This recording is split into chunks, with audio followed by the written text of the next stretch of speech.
kita menggunakan kemuliaan Tuhan, kita menggunakan cinta Tuhan, kita menggunakan kebenaran Tuhan, dan kita menggunakan kasih Yesus dalam kemuliaan sebagai pakaian diri kita. Sehingga pakaian yang kita pakai tidak akan pernah digerus dan hancur dan dimakan ngengat, karena pakaian kita adalah pakaian kemuliaan. Tetapi ketika orang Kristen menggunakan pakaian sendiri, dirinya sendiri sebagai kemuliaan, pakaian yang dia pakai itu akan digerus dan dimakan ngengat sampai habis, tidak tersisa. Artinya, jangan sampai kita menggunakan ego kita sendiri, pikiran kita sendiri, egoisme kita sendiri, ketamakan diri kita sendiri, dan tidak mau membuka hati terhadap Tuhan.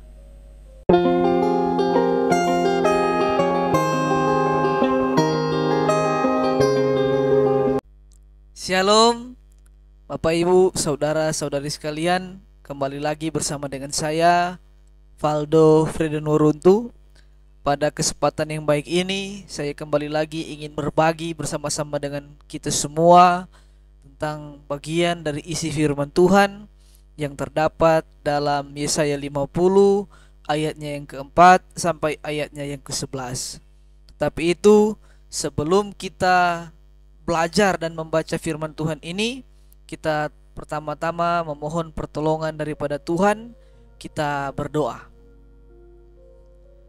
Di saat ini ya Tuhan, sebelum hendaknya kami membaca, merenungkan bagian dari isi firman-Mu yang terdapat dalam Yesaya 50 ayat 4 sampai ayatnya yang ke-11, kami memohon kiranya Tuhan Yesus membukakan hati kami, membukakan pikiran kami, sehingga hikmat sorgawi yang memenuhi pikiran kami dan memenuhi hati kami.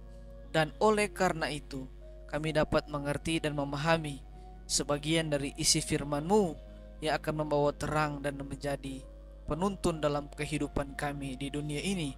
Ya Tuhan, sebagai manusia yang punya banyak sekali kesalahan, sebelum kami membaca firman Tuhan, ampunilah kami sebagai orang-orang yang berdosa, sehingga di dalam pengorbanan dan kematian Kristus, dosa kami turut dikuburkan bersama dengan Kristus, dan dengan iman percaya kepada Yesus, kami diselamatkan dengan kasih karunia Allah. Di dalam nama Tuhan Yesus kami berdoa. Amin. Ketaatan hamba Tuhan. Tuhan Allah telah memberikan kepadaku lidah seorang murid, supaya dengan perkataan aku dapat memberi semangat baru kepada orang yang letih lesu. Setiap pagi ia mempertajam pendengaranku untuk mendengar seperti seorang murid. Tuhan Allah telah membuka telingaku, dan aku tidak memberontak dan tidak berpaling ke belakang. Aku memberi punggungku kepada orang yang memukul aku, dan pipiku kepada orang yang mencabut janggutku. Aku tidak menyembunyikan mukaku ketika aku dinodai dan diludahi, tetapi Tuhan Allah menolong aku. Sebab itu aku tidak mendapat noda. Sebab itu aku meneguhkan hatiku seperti keteguhan gunung batu, karena aku tahu bahwa aku tidak akan mendapat malu. Dia yang menyatakan aku benar telah dekat. Siapakah yang berani berbantah dengan aku? Marilah kita tampil bersama-sama. Siapakah lawanku berperkara? Biarlah ia mendekat kepadaku. Sesungguhnya Tuhan Allah menolong aku. Siapa yang berani menyatakan aku bersalah? Sesungguhnya mereka semua akan memburuk seperti kain yang sudah usang. Ngengat akan memakan mereka. Siapa di antaramu yang takut akan Tuhan dan mendengar suara hambanya? Jika ia hidup dalam kegelapan dan tidak ada cahaya bersinar baginya, baiklah ia percaya kepada nama Tuhan dan bersandar kepada Allah. Sesungguhnya kamu semua yang menyalakan api dan yang memasang panah-panah api, masuklah ke dalam nyala apimu dan ke tengah-tengah panah-panah api yang telah kau pasang. Oleh tangankulah hal itu akan terjadi atasmu. Kamu akan berbaring di tempat siksaan. Di sana pembacaan firman Tuhan. Diberkatilah kita semua yang mendengarkan dan merenungkan bagian firman Tuhan kita ini.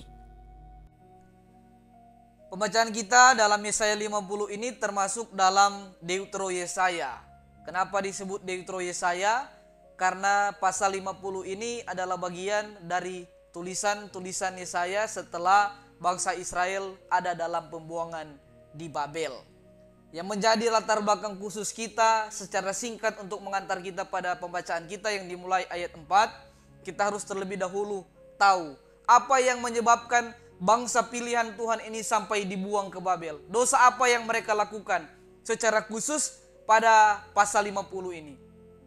Dimulai pada ayat yang pertama. Beginilah firman Tuhan, di manakah gerangan surat cerai ibumu, tanda aku telah mengusir dia? Atau kepada siapakah di antara penagih hutangku, aku pernah menjual engkau? Ketika kita membaca ayat ini adalah bentuk sindiran, pertanyaan yang menyindir bangsa Israel. Apa dosa yang mereka lakukan? Matthew Henry menuliskan dalam buku tafsirannya, pada saat itu, ketika kitab ini dituliskan, orang-orang Israel sebelum mereka dibuang ke Babel, mereka melakukan dua dosa yang keji di hadapan Allah. Yang pertama, para kaum bapak-bapak, laki-laki di saat itu, ayah-ayah di saat itu, mereka memiliki suatu kebudayaan yang sangat bobrok. Apa itu? Mereka dengan mudah bisa menceraikan istri-istri mereka. Hanya karena mereka sudah muak, malas, bosan melihat istri mereka. Dengan sekejap mereka halal untuk menjual atau mereka halal untuk menceraikan istri mereka. Bukan karena ada masalah besar, tidak, hanya karena mereka bosan atau hanya karena ada percikan masalah kecil, mereka langsung menceraikan istri mereka. Dan Allah murka atas hal-hal seperti itu. Maka dari itu dikatakan, di manakah gerangan surat cerai ibumu, bahwa tanda aku mengusir dia. Allah mau mengatakan, Allah tidak pernah mengusir seorang ibu dalam rumah tangga. Tetapi ayah-ayah, suami-suami orang Israel pada saat itu yang mengusir istri mereka dalam rumah mereka. Mereka menelantarkan istri mereka. Itulah dosa yang pertama yang mereka lakukan. Apa dosa yang kedua? Dikatakan, atau kepada siapakah di antara penagih hutangku aku pernah menjual engkau? Apa yang dimaksud ayat ini? Pada saat itu, para ayah-ayah, suami-suami, mereka menjual anak mereka hanya untuk membayar hutang mereka. Maka dari itu Allah menyindir mereka, kepada siapakah di antara penagih hutangku aku pernah menjual engkau? Orang Israel berhutang kepada Allah karena Allah terus-menerus menolong mereka, mengeluarkan mereka dari tanah Mesir, tapi Allah tidak pernah menjual mereka. Sementara apa yang mereka lakukan? Mereka berhutang pada orang Babel, mereka berhutang pada orang Asyur, dan mereka tidak bisa membayarnya. Anak mereka jual untuk membayar hutang mereka. Untuk menjadi apa? Menjadi budak di bangsa yang tidak mengenal Allah. Allah murka dengan dua dosa itu. Sehingga lanjutannya pada ayat yang ketiga, Yesaya berkabung. Aku mengenakan pakaian kelam kepada langit dan menyelimutinya dengan kain kabung. Bahkan langit berkabung atas dosa yang dibuat oleh bangsa pilihan Allah ini. Sangat-sangat menyedihkan ya. Istri dan anak kaum lelaki pada saat itu sangat powerful, sangat kuat. Dengan kesewenang-wenangan mereka, mereka bisa menceraikan istri mereka. Mereka bisa menjual anak mereka. Pikirkanlah betapa orang-orang Israel pada saat itu moralitasnya sangat-sangat bobrok. Bahkan dalam tanda kutip barbar ya. Sungguh sangat tidak terpuji. Tapi Allah tetap memilih mereka. Membuktikan Allah memilih seorang, Allah memiliki cinta kepada seseorang, Allah mengasihi kepada seseorang, Allah membentuk suatu kaum, Allah menguduskan bangsa Israel bukan karena mereka jauh lebih baik dari bangsa yang lain, tapi karena memang Allah berdaulat dan memang karena Allah menaruh belas kasihan, memang karena Allah menaruh cinta kasih dan memang karena Allah ingin memilih bangsa ini. Bukan andil mereka atau karena mereka berbuat baik. Tidak. Tapi karena kedaulatan Allah. Allah memilih mereka. Dan Allah yang menguduskan mereka. Bukan mereka yang menguduskan diri mereka sendiri. Yang harus kita tahu. Tapi cerita ini yang singkat akan menjadi pintu masuk kita mengerti ayat demi ayat yang berbicara tentang ketaatan seorang hamba. Ketaatan Yesaya. Atau ini bicara nubuatan tentang Yesus yang akan datang sebagai Mesias, hamba yang menderita. Kita mulai dari ayat 4. Tuhan Allah telah memberikan kepadaku lidah seorang murid, supaya dengan perkataan aku dapat memberi semangat baru kepada orang yang letih lesu. Setiap pagi ia mempertajam pendengaranku untuk mendengar seperti seorang murid. Kita sebelum memahami ayat ini, kita harus pikir kembali ya, masalah dosa yang dilakukan oleh bangsa Israel. Kenapa? Ingat, Yesaya dibesarkan dari budaya yang seperti itu. Dia dibesarkan dengan lingkungan yang sangat keras. Otomatis dia terjadi pergolakan ya. Terjadi banyak sekali masalah dalam dirinya. Pergumulan ketika dia melihat keluarganya yang tercerai-berai ya. Mungkin para paman-pamannya, om-omnya, tante-tantenya ya, sanak bersaudaranya yang ada di sekeliling dia merasakan hal sedemikian. Sehingga otomatis secara psikologis dan mentalnya dia ikut terganggu.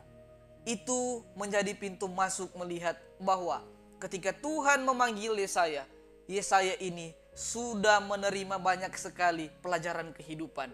Masalah dan kesulitan yang Yesaya rasakan adalah bukti bahwa menjadi seorang hamba tidaklah seindah dengan orang-orang pikirkan. Orang-orang di luar sana berpikir ketika seseorang menjadi hamba Tuhan, menjadi pendeta, kita akan diterima di mana-mana. Seorang pendeta akan menerima belas kasihan, akan menerima cinta dan kasih dari jemaatnya. Ternyata ketika kita melihat pada pembacaan ini, tidak.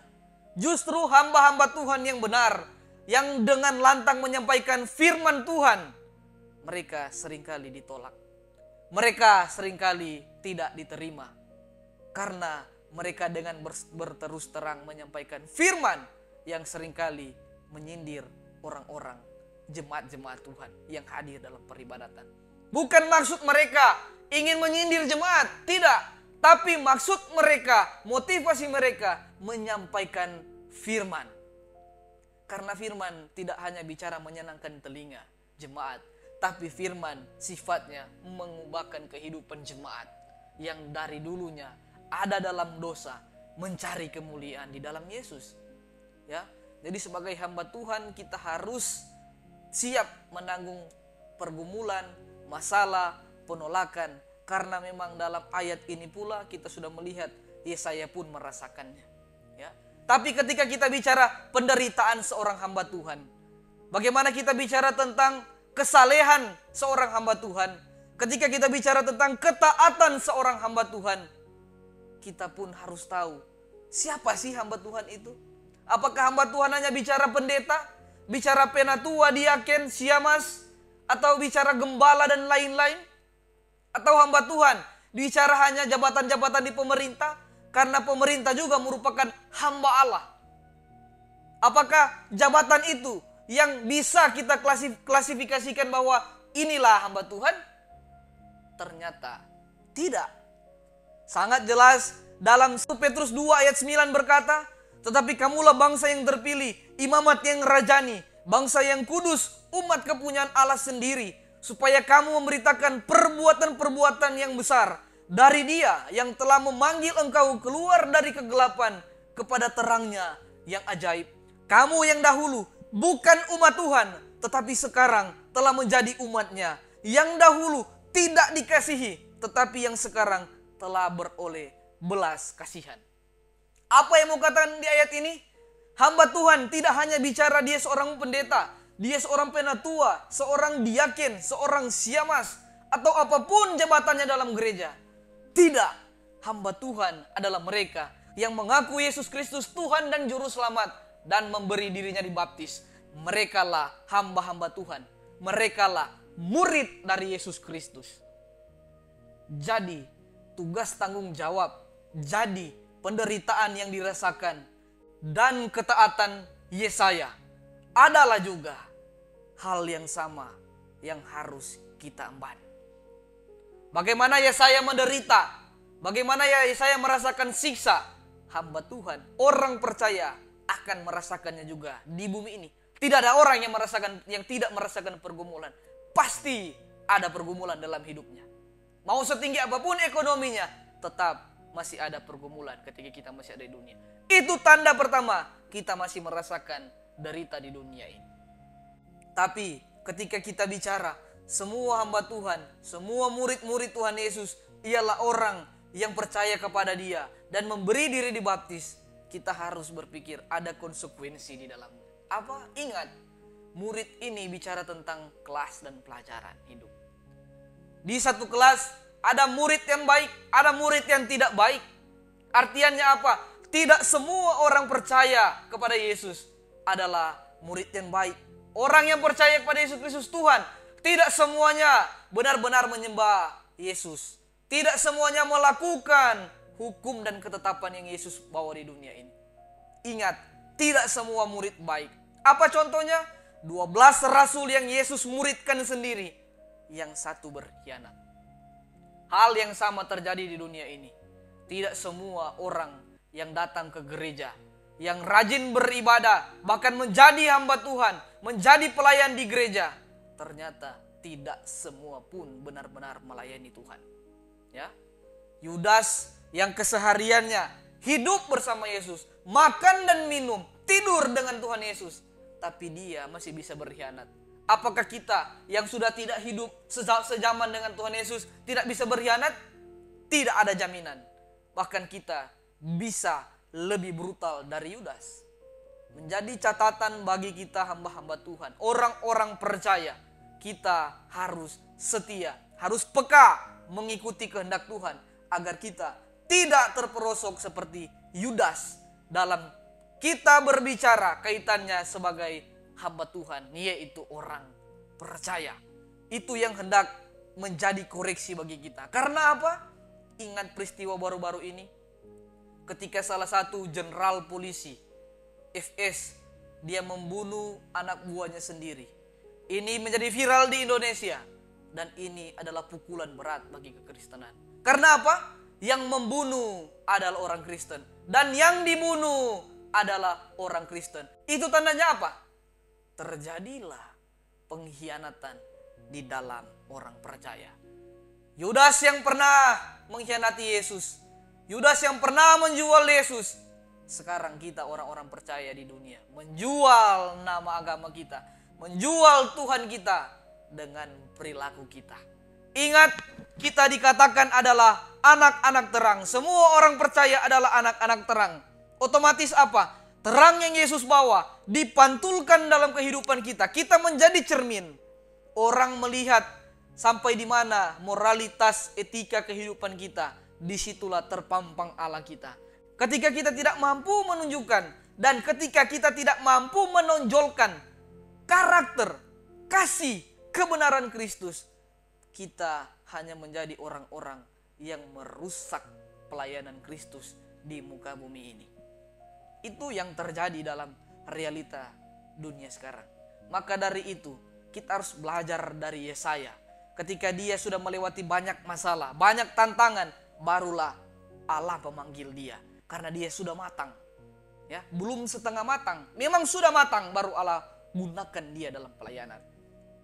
Dalam pun kehidupan kita, orang Kristen, kita tidak hanya melayani dalam gereja, kita melayani dalam masyarakat, dalam pemerintahan, dalam kesehatan, dalam swasta dan sebagainya. Kita jangan dulu bermimpi yang tinggi-tinggi ketika kita belum matang dan belum berpengalaman. Karena takutnya ketika kita cepat sekali naik ke atas dan kita tidak punya pengalaman, akhirnya kita jatuh dalam pencobaan ataupun kita sangat mudah dijatuhkan orang. Kita harus benar-benar matang dalam kehidupan, dalam tugas kerja kita, agar kita ketika Tuhan berikan pada kita tanggung jawab yang lebih besar, kita bisa mengemban tugas itu dengan baik dan benar tanpa mempermalukan Tuhan kita yang telah menyelamatkan hidup kita. Ini ibarat sebuah pohon yang ketika dia tumbuh jauh tinggi ke atas, tanpa akarnya lebih dulu menancap ke dalam bumi dan tanah ini. Dan ketika angin datang menghempasnya, pohon ini tumbang. Karena akarnya belum kuat. Tetapi orang-orang percaya dan matang dalam kekristenan, orang-orang yang percaya dan telah melewati banyak masalah kehidupan, Kristus membuat dia menjadi pohon yang kokoh. Akarnya sudah terlebih dahulu menjalar masuk mencengkeram tanah di bawahnya. Barulah dia naik ke atas. Ketika dia naik ke atas, angin sekencang apapun yang menghempas pohon itu pohon itu tidak akan roboh. Karena dia sudah memiliki akar yang kokoh, fondasi yang kokoh, yang dibangun dalam kebenaran dan kejujuran dalam Yesus Kristus. Kita harus paham benar, dan barulah Allah memberikan kepada kita pada pembacaan ini lidah yang bisa mengobati dan menolong orang-orang dan menghiburkan orang-orang letih dan lesu. Seperti yang terjadi dalam Keluaran 4 ayat 12. Ketika Allah bicara kepada Musa, oleh sebab itu pergilah, aku akan menyertai lidahmu dan mengajar engkau apa yang harus kau katakan. Bukan Allah hanya berikan dan menyertai lidah kita, tapi Tuhan akan memberikan pengajaran kepada kita, sehingga kita akan mampu melakukan tugas tanggung jawab kita di dalam gereja, di dalam pemerintahan, dalam swasta, dan dimanapun. Ketika kita berhasil, itu karena Tuhan. Kita harus matang ya. Tapi ketika kita melihat semuanya itu, hanyakah berhenti sampai di situ? Ketika ada pergumulan kita selesaikan, ya, baru Allah kasih kepada lidah seorang hamba. Apakah setelah Allah berikan lidah seorang hamba, kita terus berdiam diri tanpa belajar? Ayat 4 tidak hanya berhenti kepada kita diberikan lidah seorang hamba yang menghiburkan orang-orang yang letih lesu. Tetapi pada ayat yang keempat B, setiap pagi ia mempertajam pendengaranku untuk mendengar seperti seorang murid. Artiannya apa? Ketika kita ingin mendapat tanggung jawab dalam gereja sebagai hamba Tuhan, kita pun harus terus belajar, harus terus mengasah pengetahuan kita. Agar apa? Agar ajaran firman yang kita sampaikan bagi jemaat dapat jemaat mengerti. Dan itu adalah kebenaran yang kita pelajari. Tidak hanya kita cocok logi ketika kita menyampaikan firman Tuhan, tapi kita belajar secara benar-benar sehingga yang disampaikan adalah kebenaran. Begitu pula orang-orang percaya yang ada di dalam instansi pemerintahan dan di swasta. Ketika kita diberikan tanggung jawab besar, kita pun harus belajar. Kita pun harus terus mengupgrade pengetahuan kita agar ketika kita diberikan kesempatan menjadi pemimpin di sana, menjadi hamba di sana, kita dapat memimpin perusahaan kita, instansi pemerintahan kita dengan baik dan benar. Ya, ternyata ketika pun Tuhan berikan kita lidah seorang hamba, artinya ketika Tuhan pakai, kita harus terus berusaha belajar. Belajar tidak ada hentinya. Selalu ada hal yang baru harus kita belajar. Jangan kita bermegah dan berbangga, saya sudah tahu semuanya. Dan kita tidak mau belajar. Itu adalah hal yang salah. Ternyata ketika kita masih di dunia ini, kita harus terus belajar firman. Secara khusus kita yang dalam belajar tentang kekristenan. Alkitab harus menjadi standar kita dalam kita mengukur mana yang benar, mana yang tidak. Karena Alkitab adalah pijakan, adalah dasar dari pendirian gereja, dari kekristenan yang berbicara tentang Yesus Kristus Tuhan. Kita harus menggunakan Alkitab sebagai landasan pijakan kebenaran. Ya, ayatnya yang kelima. Tuhan telah membuka telingaku dan aku tidak memberontak dan tidak berpaling ke belakang. Apa arti dari ayat ini? Ayat ini memiliki makna sindiran pada bangsa Israel yang saat itu sudah ada dalam pembuangan, yang sudah ada dalam penderitaan, tapi mereka masih mengeraskan hati mereka dan mereka masih membelakangi Tuhan. Mereka belum mau mengikuti kehendak Tuhan. Sudah disiksa, tapi mereka masih keras hati. Dan apakah hanya sampai pada Nabi Yesaya? Tidak. Bahkan ketika Allah sudah mengeluarkan mereka dari bangsa Babel, sudah ada di zaman Sakaria, mereka masih mengeraskan hati dan tidak mau mendengar Allah. Dicatat dalam Sakaria 7 ayat 11, tetapi mereka tidak mau menghiraukan, dilintangkannya bahunya, dan untuk melawan ditulikannya telinganya supaya jangan mendengar. Mereka tetap tidak mau mendengar Tuhan setelah Allah pun telah mengeluarkan mereka dari pembuangan di Babel. Di sini kita belajar ya betapa kerasnya hati bangsa Israel ya. Tapi apakah Allah berdiam diri dengan kerasnya mereka ini? Ternyata tidak. Allah pun mengeraskan hati bangsa-bangsa yang menjadi lawan mereka untuk menghukum kerasnya hati mereka. Kita harus tahu ini realita. Ingat, Allah banyak kali membuat hati lawan-lawan mereka keras agar bangsa Israel merasakan bagaimana keras hati mereka. Ini terjadi contohnya dalam Yosua 11 ayat 20. Karena Tuhan yang menyebabkan hati orang itu menjadi keras sehingga mereka berperang melawan Israel. Ini bukti ayat bahwa Allah pun seringkali membuat keras hati lawan-lawan mereka. Bukan karena Allah mau, tidak, tapi karena mereka yang memulai. Karena mereka yang tidak mau mendengar Allah, sehingga mereka harus diberikan pengajaran agar mereka sadar. Tapi yang mereka sangat sulit untuk sadar. Menjadi seorang hamba Tuhan, jangan pernah kita mengeraskan hati kita ya. Kita harus melunakkan hati kita terhadap Tuhan.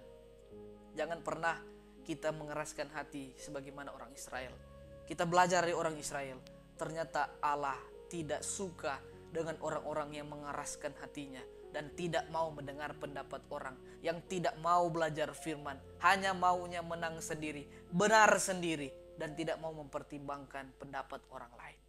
Kita harus membuka hati, membuka pikiran, membuka diri kita agar kita dapat mendengar kebenaran dari orang lain, kita dapat mendengar keluh kesah, curahan hati orang lain, sehingga kita mampu mempertimbangkan dan mengambil keputusan secara baik dan benar. Ayat 6, aku memberi punggungku kepada orang yang memukul aku, dan pipiku kepada orang yang mencabut janggutku. Aku tidak menyembunyikan mukaku ketika aku dinodai dan diludahi.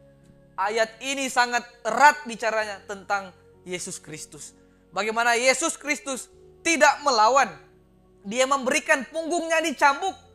Dia memberikan mukanya diludahi dan dinodai pada saat itu. Ya. Jadi ketika kita membaca ayat ini, kita harus membuang jauh-jauh ketika kita menjadi seorang pendeta, menjadi hamba Tuhan, menjadi orang Kristen. Kita akan mendapat banyak sekali privilege atau kita mendapat banyak sekali keistimewaan, keuntungan dan lain-lain. Ternyata tidak. Bahkan kita dipertemukan, kita diperhadapkan dengan banyak masalah. Ketika ada orang berpikir menjadi pendeta, menjadi hamba Tuhan, itu enak, diterima di mana-mana, mendapat cinta, mendapat kasih. No. Kembali kepada ayat 6 tadi. Kita harus siap menerima punggung kita diinjak orang. Kita harus menerima muka kita diludahi orang dan dinodai orang. Karena hamba Tuhan yang seringkali bicara kebenaran merasakan hal seperti itu. Apa artinya aku memberi punggungku kepada orang-orang yang memukul aku? Ini bicara penindasan. Penindasan secara fisik pun kita harus tanggung. Beruntunglah kita tidak ada di masa kekristenan pertama. Murid-murid banyak merasakan siksaan keji. Orang-orang Kristen di masa itu bahkan ada yang dibakar hidup-hidup. Tapi kita sudah tidak ada di zaman itu. Kita sudah ada di zaman berbeda. Tapi masih ada masalah-masalah kekerasan secara fisik ya. Secara khusus yang ada di Pulau Jawa sana. Kita bisa lihat di TV-TV masih banyak orang Kristen yang mau beribadah. Bahkan dibom. Ya, gerejanya ditutup. Beruntunglah kita yang berada di mayoritas Kristen seperti di Manado, di Papua, di NTT, dan sebagainya. Kita merasakan keamanan dalam beribadah, tidak ada halangan dalam beribadah, tidak ada hambatan. Sementara saudara-saudara kita seiman di tempat lain mau beribadah, ditutup, dilarang, dan sebagainya. Saya rasa gereja harus mengambil tindakan, harus membantu sesama-sesama kita juga dalam peribadatan itu. Kemudian, apakah hanya bicara sampai kepada kita diri kita ditindas? Ayat 7, ayat 8, dan ayatnya yang ke-9. Tetapi Tuhan Allah menolong aku sebab aku tidak mendapat noda. Sebab itu aku meneguhkan hatiku seperti keteguhan gunung batu. Karena aku tahu bahwa aku tidak akan mendapat malu. Siapakah yang berani berbantah dengan aku? Marilah kita tampil bersama. Siapakah lawanku berperkara? Biarlah ia mendekat kepadaku. Sesungguhnya Tuhan Allah menolong aku. Siapakah yang berani menyatakan aku bersalah? Sesungguhnya mereka semua akan memburuk seperti pakaian yang usang, mengengat akan memakan mereka. Ayat ini bicara ketika orang-orang percaya, hamba-hamba Tuhan sudah melewati terlalu banyak masalah. Mereka sudah melewati terlalu banyak duri dalam kehidupan mereka. Akhirnya Allah memberikan pertolongan. Allah mengembalikan kemuliaan. Allah membasuh noda yang ada dalam baju kita. Allah membersihkan muka kita. Allah membangkitkan kita dalam keterpurukan habis diinjak-injak oleh musuh kita. Dan Allah mengembalikan semuanya itu. Dan Allah membuat kita menjadi gunung batu yang teguh. Itu janji ketika kita menyelesaikan tugas-tugas kita. Itu janji ketika kita menunaikan pekerjaan kita sebagai hamba Tuhan. Kenapa kita bisa dan kita sampai bisa melakukan semuanya itu? Karena apa? Kita menggunakan kemuliaan Tuhan. Kita menggunakan cinta Tuhan. Kita menggunakan kebenaran Tuhan. Dan kita menggunakan kasih Yesus dalam kemuliaan sebagai pakaian. Sehingga pakaian yang kita pakai tidak akan pernah digerus dan hancur dan dimakan ngengat. Karena pakaian kita adalah pakaian kemuliaan. Tetapi ketika orang Kristen menggunakan pakaian sendiri, dirinya sendiri sebagai kemuliaan, pakaian yang dia pakai itu akan digerus dan dimakan ngengat sampai habis, tidak tersisa. Artinya jangan sampai kita menggunakan ego kita sendiri, pikiran kita sendiri, egoisme kita sendiri, ketamakan diri kita sendiri, dan tidak mau membuka hati terhadap Tuhan.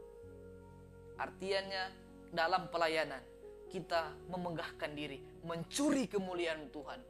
Sebenarnya kita hamba-hamba Tuhan dalam pemberitaan firman, dalam jabatan gereja, semuanya memuliakan Tuhan.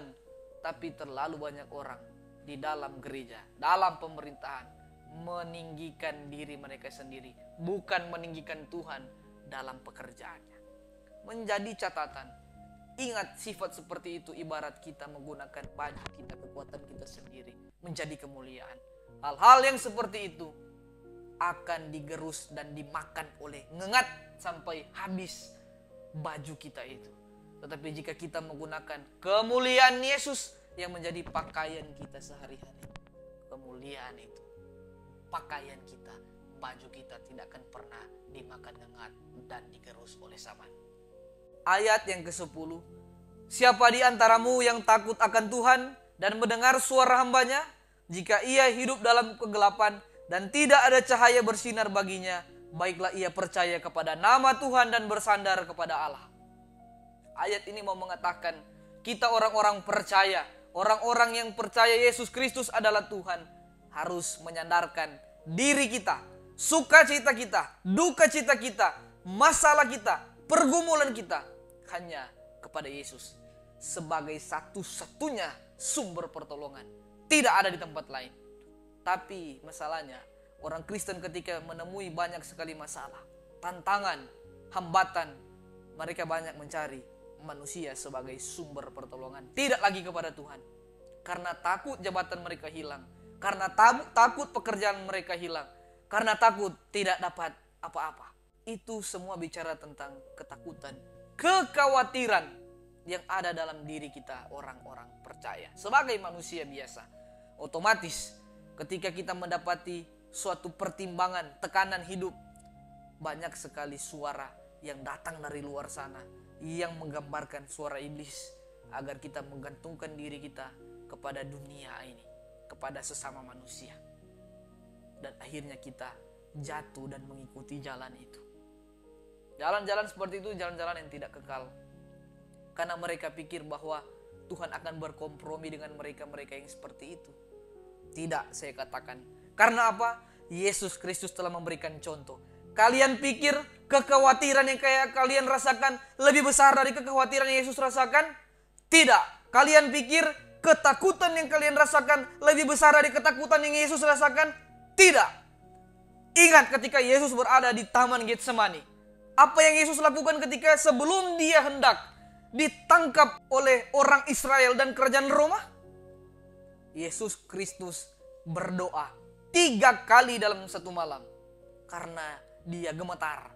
Yesus Kristus pun merasakan ketakutan karena dia sudah membayangkan siksaan derita yang akan dia rasakan. Dan apakah kita hanya karena masalah kecil kita terus down dan mencari orang-orang di sekitar kita menolong kita, menjadi sandaran untuk menggantungkan diri kita? Yesus Kristus pernah ada di posisi bapak dan ibu saudara-saudara. Tapi dia kembali membuktikan dia tidak jatuh. Dia bersandar kepada Allah dengan Yesus berdoa. Ya Bapakku, jikalau sekiranya mungkin biarlah cawan ini lalu daripadaku. Tetapi janganlah seperti yang ku kehendaki, melainkan seperti yang Bapa kehendaki. Itu doa pertama. Dilanjutkan pada Matius 26 ayat 42.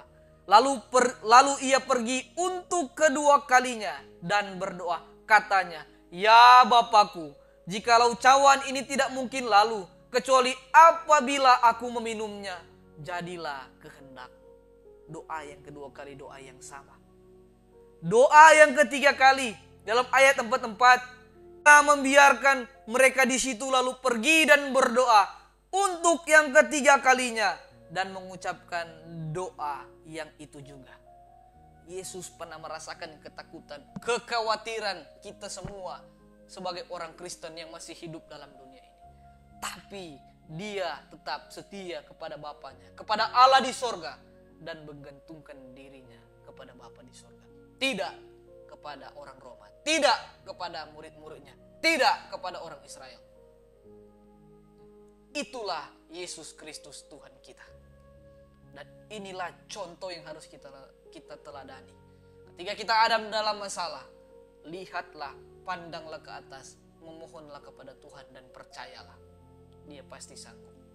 Firman ini akan memberikan kita pemahaman, akan memberikan kita pengetahuan, tetapi akan memberikan juga kita pengertian dalam kita melihat tanggung jawab kita sebagai seorang hamba Tuhan, sebagai orang yang percaya kepada Yesus yang memberi dirinya dibaptis. Kitalah hamba-hamba Tuhan, kitalah murid Yesus. Menjadi pengikut Kristus bukanlah hal yang mudah, tapi menjadi pengikut Kristus adalah mencintai dan mengasihi dan mengampuni orang-orang yang membenci dan menganiaya kita.